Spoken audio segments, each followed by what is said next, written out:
끝났어요. 5강까지 해서 끝났는데 6강, 7강 얘기는 뭐냐면요. 너희가 푸는 문제 중에 좀 어려움을 느끼는 문항들을 이제 선생님이 별도로 뽑아서 이제 만들어 놓은 거예요.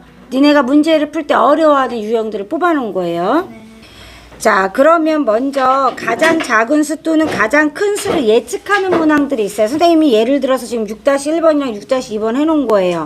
그래서 일단 첫 번째 어떻게 해줘야 되냐면요. 주어진 식을 먼저 계산해야 돼요. 계산할 수 있는 데까지 먼저 계산해야 돼요. 먼저 계산을 합니다. 그리고 나서 두 번째 네모를 예측해야 돼요. 그냥은 못 풀죠. 그죠? 자, 여기까지 필기하시고 6-1번 풀어보세요. 이것도 자, 1번 문제 한번 해볼게요. 선생님, 자, 이런 경우는 어떻게 해야 되냐면 주어진 식을 먼저 계산할 거죠? 그러니까 괄호를 먼저 계산해야 되고 1번. 그죠? 그 다음에 얘가 2번. 3번. 괄호 속에 있는 게 무조건 먼저라서 중괄호라고 부르거든요. 요렇게 생긴 게. 요 중괄호 안에 있는 게 먼저예요.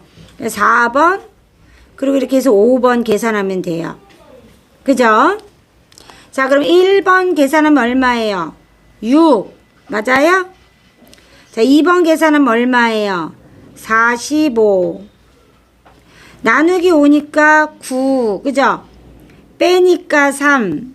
그죠? 나눴더니 3 나누기 2잖아요. 그럼 우리 보통 어떻게 해요? 3 나누기 2면? 그죠? 이거 3을 반 나눈 거니까 1.5인 거예요. 그래서 2분의 3 이렇게 나타내면 돼요. 맞죠? 이렇게 그냥 나타내시면 돼요. 선생님 뭐 잘못했니? 아, 요거 5인데 어쩐지 왜 안 떨어지나 했네. 여기가 5죠? 그래서 어쩐지 이상하더라.